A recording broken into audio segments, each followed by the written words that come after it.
মাদুশাল বাজারে কিছু বলার নাই এই কলা টলা এগুলি হইতেছে না দাদা, কিন্তু বর্তমানে ভাই বড় কষ্টে আছি। এই কষ্টের কোনো বহির প্রকাশ করা যায় না। এই কষ্টে আছি, নাই শান্তি, গরমের জ্বালা, কারেন্টের জ্বালা, কয়টা করবো, সরকারকে কয়টা বুঝবো। বিদেশে ছিলাম, ভালোই ছিলাম, হ্যাঁ শান্তি ছিলাম মারবেড়ে।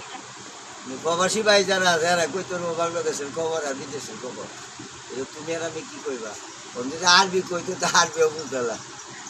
হ্যাঁ, বাংলাদেশ দেয় কিনা সৌদি মামলাকাতে আরবি তো সৌদিয়া, যেমন ইটালি কও, ফ্রান্স কও, জার্মানি কও, যত দেশ বলো কিন্তু সৌদির উপরে কোনো দেশ না।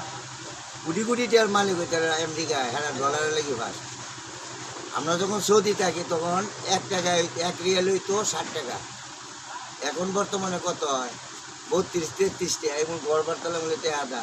যারা সৌদি আরবেরা আছে হ্যাঁ কুড়াল আছে হ্যাঁ ধন্যবাদ। আর সৌদি ভাইদেরকে ধন্যবাদ, শুক্রান, আকুয়ান, জাদিরান।